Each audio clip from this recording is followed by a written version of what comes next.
नमस्कार सभी को। स्वागत है कक्षा 11 की इतिहास की ऑनलाइन क्लास के अंदर आप सभी का।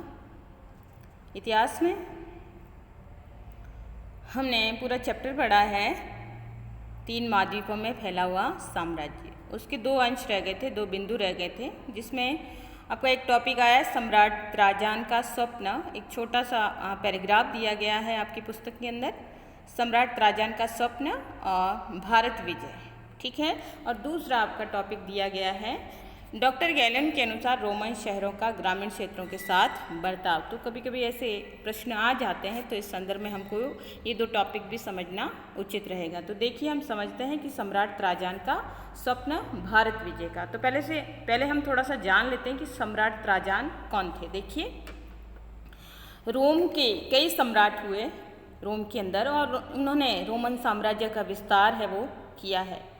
समय समय पर सम्राट बदलते रहे, तो उन्हीं रोम के सम्राटों में से एक सम्राट था सम्राट त्राजान, ठीक है। सम्राट कौन था? त्राजान। जब त्राजान रोम के सिंहासन पर बैठे, तो सिंहासन पर बैठने के बाद उन्होंने रोम के अंदर कई निर्माण कार्य करवाए। निर्माण कार्य अर्थात कई भवनों का निर्माण करवाया, यानी उन्होंने रोमन साम्राज्य को आगे बढ़ाने में अपना महत्वपूर्ण योगदान है वो दिया है। तो उन्होंने रोम के अंदर कई निर्माण कार्य करवाए, जिसमें खास तौर से जो प्रसिद्ध है वहाँ की स्मारकों में से, तो उसमें है एक तो त्राजान का स्तंभ, ठीक है। त्राजान का स्तंभ यानी कि जो है पिलर, त्राजान का स्तंभ प्रसिद्ध है। इसके अलावा त्राजान का बाजार उन्होंने निर्माण करवाया था, वो भी रोम के अंदर काफ़ी प्रसिद्ध रहा। और तीसरा है त्राजान का सभा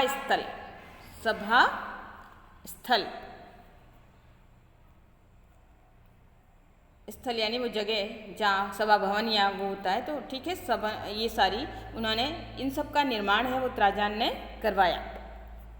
तो वो आज भी रोमन साम्राज्य में त्राजान के समय में बने हुए जो है स्तंभ है। हालांकि आज रोमन साम्राज्य का अंत हो चुका है, पतन हो चुका है, लेकिन कई इमारतें आज भी टूटी फूटी है, भग्नावशेष के रूप में वहाँ पर मौजूद है, ठीक है।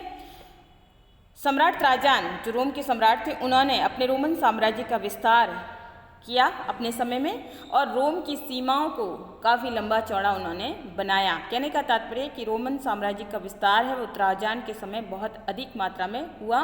यहाँ तक कि उन्होंने अपने आसपास के कई देशों को उन्होंने जीता। साथ ही जो रोमानिया है वर्तमान में देश है, और रोमानिया के कई क्षेत्रों पर भी उन्होंने कई क्षेत्रों को उन्होंने जीता। रोमानिया बाल्कन प्रदेश के नाम से जिन्हें हम जानते हैं, जिस देश को, तो उन्होंने रोमानिया के कई क्षेत्रों के ऊपर कब्जा किया। रोमानिया के अंदर उस समय स्वर्ण की खानें थी या सोने की खानें वहाँ पर मौजूद थी, ठीक है। स्वर्ण यानी सोना, गोल्ड, तो सोना या गोल्ड की खानें वहाँ पर मौजूद थी, और इस प्रकार से वहाँ पर उन्होंने भारी मात्रा में सोना वहाँ से निकाला। इससे रोमन साम्राज्य को काफ़ी फायदा पहुँचा। सम्राट त्राजान के समय में रोमन साम्राज्य की सीमाएं हैं वो जो है चरम स्तर पर पहुँच गई, या कह सकते हैं रोमन साम्राज्य चरम पर पहुँच गया। उसका क्षेत्रफल है वो चरम पर पहुँचा। सम्राट त्राजान ने अपने आप को एक आदर्श शासक के रूप में स्थापित किया, और रोम, सम्राट त्राजान के समय रोम है काफ़ी फला और फूला। फिर किसी युद्ध से वो लौट रहे थे, उस दौरान हृदय गति से या दिल का दौरा पड़ने से सम्राट त्राजान की मौत हो गई या मृत्यु हो गई। मरने के बाद भी शताब्दियों तक जो है त्राजान की ख्याति है वो बनी रही। रोम की संसद ने त्राजान के मरने के बाद उन्हें देवता घोषित किया। ये उसकी अच्छाई थी कि रोम की संसद ने उसे देवता घोषित किया। यहाँ तक कि रोम के अंदर त्राजान के लिए एक वाक्य है वो अपनाया जाने लगा कि जो भी बड़े बुजुर्ग हैं वो अपनी संतानों को आशीर्वाद देते थे, तो आशीर्वाद में वो अपने बच्चों को ये कहते थे कि ऑगस्टस से अधिक भाग्य पाओ। ऑगस्टस जो सम्राट शांति काल के लिए माना जाता है प्रथम सम्राट, कि ऑगस्टस से अधिक भाग्य पाओ और त्राजान से अच्छे बनो। ठीक है, तो इस प्रकार ये आशीर्वचन के रूप में बुजुर्ग लोग हैं अपनी संतानों को या पिता अपनी संतानों को दिया करते थे। तो ये था त्राजान का सामान्य परिचय। अब हम समझते हैं कि सम्राट त्राजान का स्वप्न, जो आपकी बुक का पॉइंट है, और भारत की विजय, ये त्राजान का स्वप्न था। हमने अभी सुना कि त्राजान के समय में रोम की सीमाएं हैं वो चरम पर पहुंच गई थी, रोमन साम्राज्य चरम पर पहुंचा था। ऐसा ही एक स्रोत मिला है जिसमें Fergus Miller the Roman near east, हो सकता है किताब हो, ये साहित्य है, जो भी, इसके अंदर सम्राट के त्राजान की स्वप्न का चर्चा है उसमें की गई है। तो देखिए सम्राट त्राजान का स्वप्न क्या था। यानी रोम की सीमाओं को उसने बढ़ाया था और कहीं न कहीं शासक के मन में ये भी थी कि वो भी भारत विजय का सपना देख रहा था। ठीक है, और वो भी सिकंदर की तरफ महान बनना चाहता था, वो भी सिकंदर की तरह विश्व विजेता जैसा बनने का सपना देख रहा था। लेकिन उसके सपने में एक अड़चन थी, एक मुसीबत थी, एक बाधा थी। वो बाधा क्या? देखिए, तत्पश्चात भयंकर भूकंप से पीड़ित एंटियोक में सर्दियों के बाद, ये प्रदेश है एंटियोक में सर्दियों के बाद 115-116 के बीच का समय, 116 में त्राजान फरात नदी के रास्ते आगे बढ़ता हुआ पार्थियन की राजधानी टेसीफून तक चला गया। ठीक है, पार्थिया यानी मध्य एशिया के आसपास का क्षेत्र है, वो त्राजान ने अपने अंडर में ले लिया था।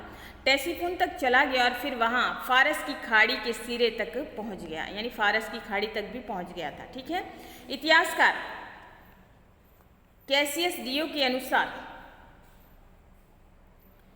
वहाँ पर वह भारत की ओर जाने वाले किसी वाणिज्यिक पोत को लालायित नज़रों से देख रहा था। वाणिज्यिक पोत यानी जो है जहाज, जो कि व्यापारिक जहाज होते थे, उनको वाणिज्यिक पोत के नाम से जाना जाता है।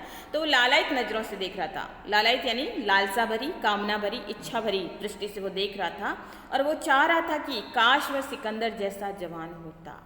यानी उसने रोमन साम्राज्य को काफ़ी हद तक बढ़ा लिया था, वो टेसीफून तक चला आया था, फारस की खाड़ी के सिरे तक पहुंच गया, पार्थियन की राजधानी तक आ गया था, काफ़ी निकट आ गया था। अगर देखें तो मध्य एशिया के आसपास का क्षेत्र है वो, वहाँ तक आ गया था।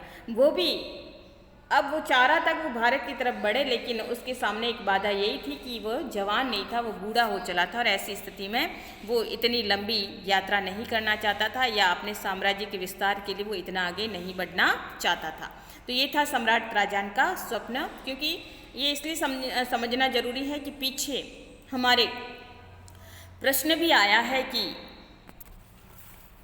सम्राट त्राजान का स्वप्न सच हो जाता तो भारत की वर्तमान स्थिति क्या होती। तो वो जब हम प्रश्नोत्तर समझेंगे उस दौरान हम इसको समझेंगे। ठीक है, नेक्स्ट बिंदु है हमारा कि डॉक्टर गैलन के अनुसार रोमन शहरों का ग्रामीण क्षेत्रों के साथ बर्ताव कैसा होता था। यानी रोम के शहर है वो गांव के साथ किस प्रकार का बर्ताव करते थे। इसमें एक अकाल वाली स्थिति का वर्णन है इसमें किया गया है कि कई प्रांतों में लगातार कई वर्षों से पड़े अकाल ने साधारण से साधारण बुद्धि वाले आदमी को भी ये बता दिया था कि लोगों में कुपोषण के कारण बीमारियां हो रही हैं। देखिए, रोम में एक बार भयंकर अकाल पड़ा, और अकाल के बाद वहाँ पर जो है सबके लिए परेशानी का समय है, तो कुपोषण भी फैल रहा था और लोग बीमारियों से ग्रसित हो रहे थे क्योंकि खाद्यान्न पूरा नहीं मिल रहा था। शहर में रहने वाले लोगों का फसल कटाई के बाद शीघ्र अगले पूरे वर्ष के लिए पर्याप्त मात्रा में खाद्यान्न अपने भंडारों में भर लेना एक रिवाज था। उस समय रोम के अंदर क्या था कि जैसे फसल काट ली और बाज़ार में जैसे ये जो है गेहूँ, जौ, सेम, मसूर, दाल, काफ़ी हिस्सा है वो जब शहर में आ जाता था तो शहरी लोग उसको खरीद के भंडारण कर लेते थे। भंडारण यानी अपने लिए थोक के भाव है वो रख लेते थे ताकि उनका साल भर में अगर अनाज की ज़रूरतें हैं वो पूरी होती रहे। तो शहर वालों ने ऐसा ही किया। ठीक है। लेकिन जैसे गांव के कई किसानों ने अपना फसल का हिस्सा है वो शहरों में बेच दिया, लेकिन कभी कभी होता है कि किसानों के पास थोड़ा बहुत अंश है वो रह जाता है, तो यहाँ पर कई प्रकार की दालें किसानों के लिए बची रह गई। यानी बहुत कुछ तो उन्होंने शहरों में बेच दिया, लेकिन फिर भी थोड़ी सी दालें हैं या कई प्रकार की दालें हैं वो बची रह गई।